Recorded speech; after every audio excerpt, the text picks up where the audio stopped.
সঞ্জীব যুগল চরণে। সেই ভজন সাধন মার্জন কিছুই আমার হলো না। কিন্তু ভগবান বলেছে আমি করুণা সিন্ধু, আমি পতিত পাবন, আমি সবার কাছে যাই। তাহলে আমার মতো পতিতের কাছে কি প্রভু আসেননি? ভাগবত সিদ্ধান্ত দিলেন এই পৃথিবীতে যত পাপিষ্ঠই হোক ভগবান তার কাছে যায়। তাহলে আমার কেন গতি হলো না? আমার নিজের কথা বলি, ভগবান হয়তো করুণার বাতাস দেওয়ার জন্য আমার কাছে এসেছিল। প্রভু দেখেন জানালাটি বন্ধ, হয়তো সে এর মতো অবস্থা দেখে চলে গিয়েছে। ভক্তের সামনে আমার নিবেদন, হে প্রভু এর পরে যদি কোনোদিন আসো তুমি ফেরত চলে যেও না। রাগান্বিত হয়ে এই গোবাক্ষটি ভেঙে দিয়ে যেও।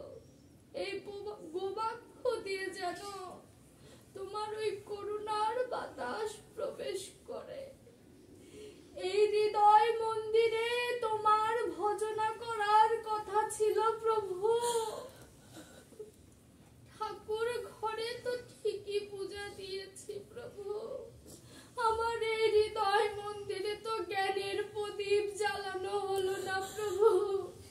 আমার এই হৃদয় মন্দির কতদিন ধরে আবর্জনায় পরিপূর্ণ প্রভু, অন্ধকারে পরিপূর্ণ প্রভু। তুমি আসবে না, পুরোহিতের মতো আমার হৃদ করো প্রভু। তুমি আমার এই হৃদয়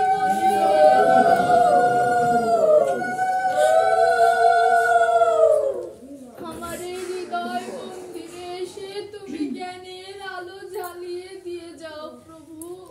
আলো যে জ্বালাবে তুমি, প্রদীপও নেই। প্রদীপ থাকার কথা ছিল, একটি আসন থাকার কথা ছিল যেখানে তোমায় বসিয়ে আমার নিত্য পূজা দেওয়ার কথা ছিল প্রভু। দিতে তো পারলাম না, কি আর করবে বলো প্রভু। তুমি ঘরটাকে একটু মার্জন করে একটু জ্ঞানের প্রদীপ জ্বালিয়ে দাও। নিজেই কৃপা করে যদি ওই আসনে একটু বসে আমাকে যদি একটু সুযোগ দিতে প্রভু, তোমার পূজা দেব। তোমার পূজা দেওয়ার দৃষ্টতা প্রভু আমার নেই। তুমি যদি নাই আসো, কোনো এক বৈষ্ণবকে পাঠিয়ে দিও, যে বৈষ্ণব তোমার পূজা দিয়ে যাবে। এই মন্দিরটা অনেক দিন ধরে অন্ধকার প্রভু। এই মন্দিরটা থেকে যদি আত্মা বেরিয়ে যায় তোমাকে কি জবাব দিব প্রভু?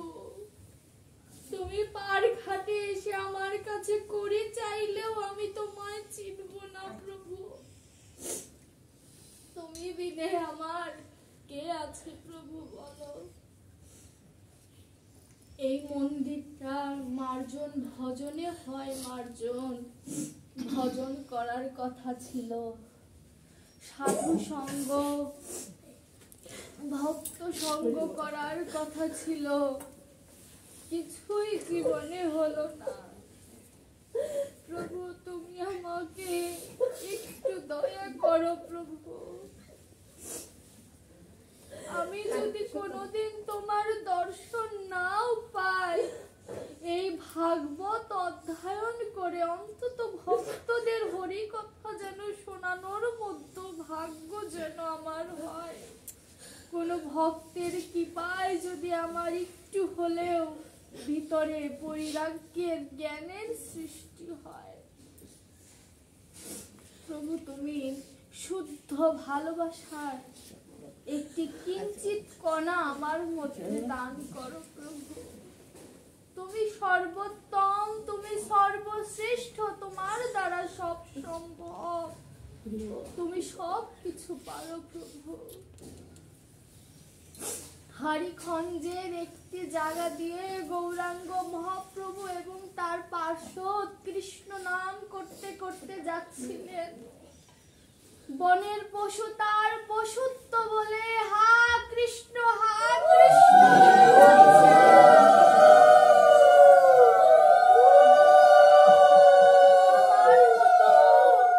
আমার মতো পশু কৃষ্ণ বলে কাদা ভাগ্যে হলো না। ওই জায়গাটি এখনো প্রমাণ যে পাথরের উপরে প্রভু দাঁড়িয়েছিলেন, সেই পাথর পর্যন্ত কৃষ্ণ নামে গলে গেছে। আমার এই হৃদয় পাষাণ গলল না। গানেও বলল পাষাণের থেকেও সুকঠিন, পাষাণ হলে তো গলে যেত। এই হৃদয় যে পাষাণের থেকেও কঠিন। ভগবান যদি এখানে পদাঘাত করে তবু বোধ হয় এই পাষাণ বিগলিত হবে না, ভাঙবে না। একমাত্র পাথরও হয়ে যায় যদি বৃষ্টির কণা বারবার পড়তে পড়তে পড়তে ক্ষয়ে যায়, জায়গাটা গর্ত হয়ে যায়। একমাত্র যদি নয়ন কুম্ভ থেকে জল বর্ষণ হয় তবে সম্ভব, কিন্তু নয়ন থেকে জল আনা কি এতই সহজ? আসে না। মোহ মায়ার বশে চোখে বহুত জল আসে, কিন্তু হা কৃষ্ণ বলে একবার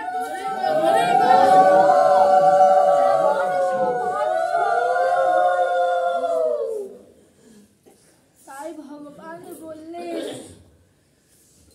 তুমি অজ্ঞানে অথবা জ্ঞানে আমায় একটি বার স্মরণ করো ভক্ত, আমি তোমার রক্ষা করব। একবার স্মরণ করো, সেই একবার নিষ্ঠা ভরে স্মরণ করো। এই যে এত নাম কীর্তন, আগের থেকে নাম কীর্তন লীলা কীর্তন অনেক গুণ বেড়েছে।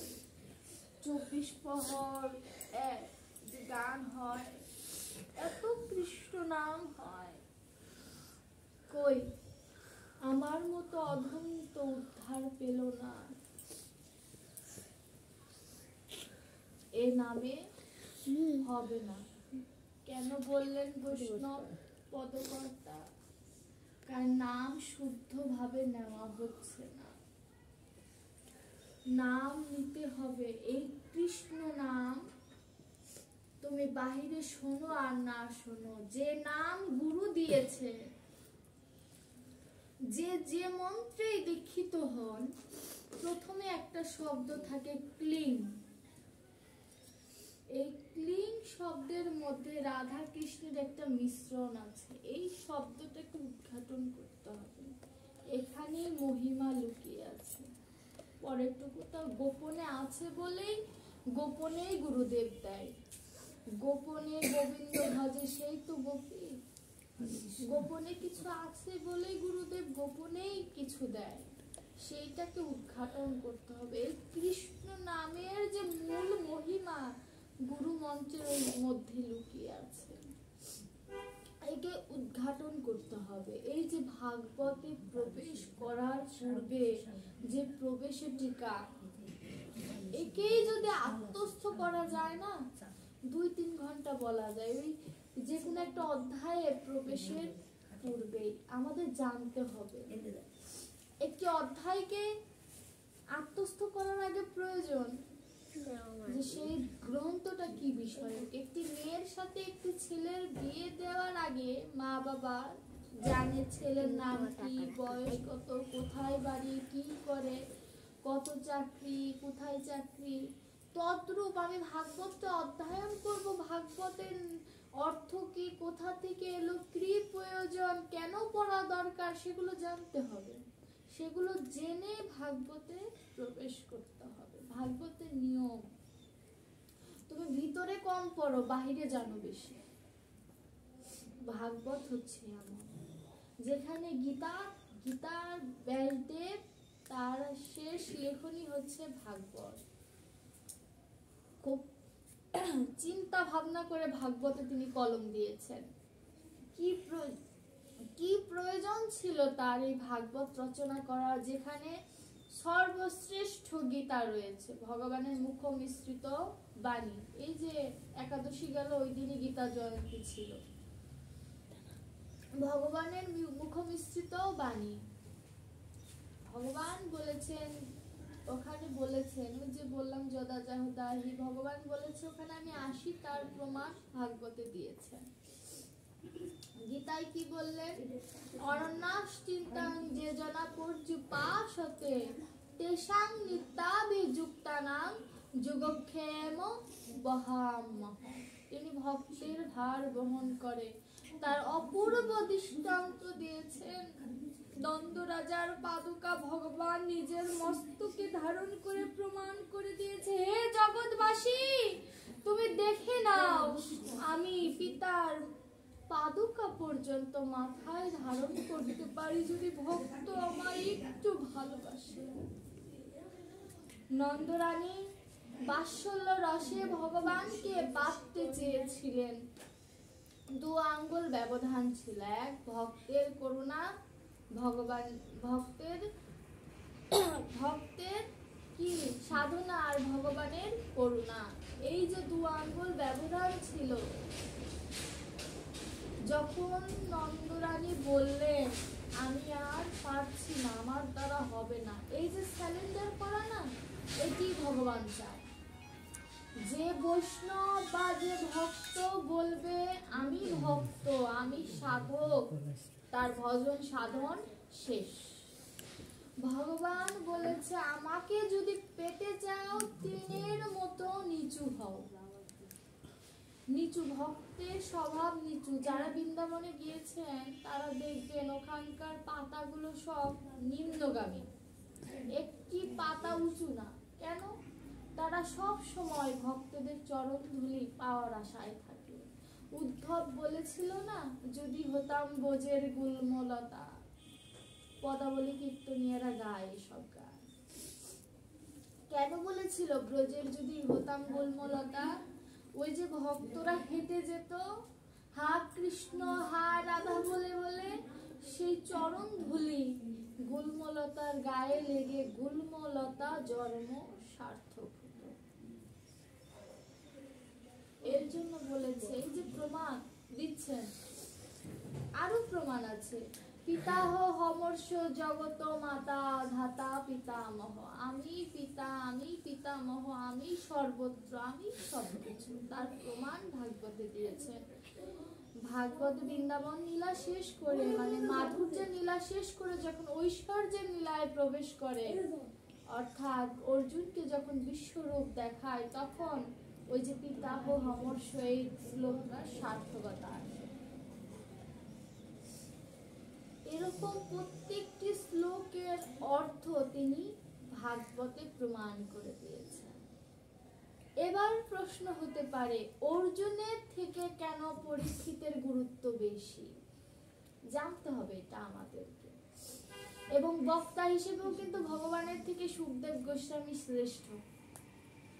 ভগবানের থেকে শ্রেষ্ঠ বক্তা পৃথিবীতে কেউ নেই, কিন্তু ভগবান নিজে স্বীকার করেছেন সুখদেব গোস্বামী সর্বাপেক্ষা শ্রেষ্ঠ ভক্ত, না হলে তিনি ভাগবত পেতেন না। কেন বললেন? অর্জুন সবকিছু ত্যাগ করে কিন্তু ভগবানের কাছে আসতে পারেনি। অর্জুন যখন মোহমায়া আচ্ছন্ন হয়, তখন ভগবানকে বলে তুমি আমার গুরু, তুমি এবার আমাকে উদ্ধার করো। কিন্তু পরীক্ষিত যখন জানতে পারে তিনি অভিশাপ পেয়েছেন, তিনি সাধু সাধু বলে করতালি দেন। কেন? এটি বৈষ্ণবের লক্ষণ। বৈষ্ণব চায় আমি যদি কোনো অপরাধ করি তৎক্ষণাৎ যেন আমার শাস্তি হয়।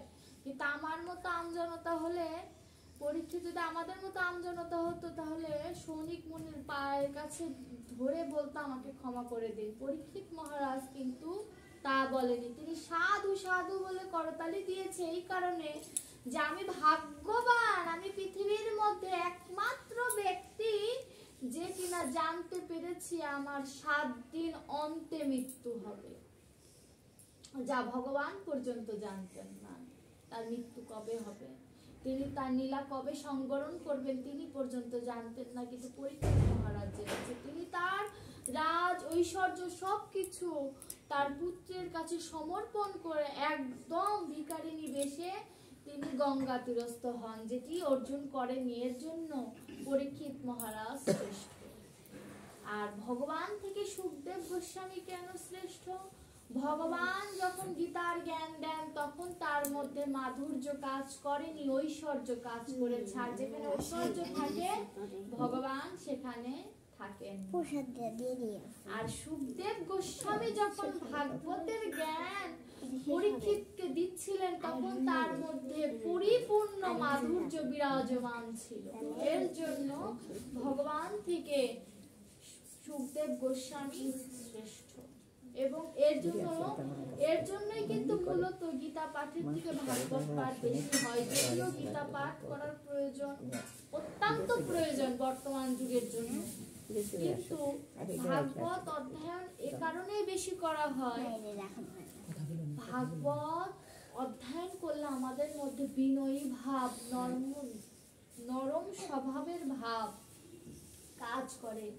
ভাগবতে মা বাবার সাথে কেমন আচরণ করা প্রয়োজন সেসব বিষয়ে দৃষ্টান্ত নিয়ে আলোচনা করা আছে। কিন্তু গীতার মধ্যে জ্ঞান দেওয়া হয়েছে। জ্ঞান পৃথিবীর সবাই দিতে পারে, কিন্তু করে দেখানোর ক্ষমতা খুব কম মানুষের থাকে।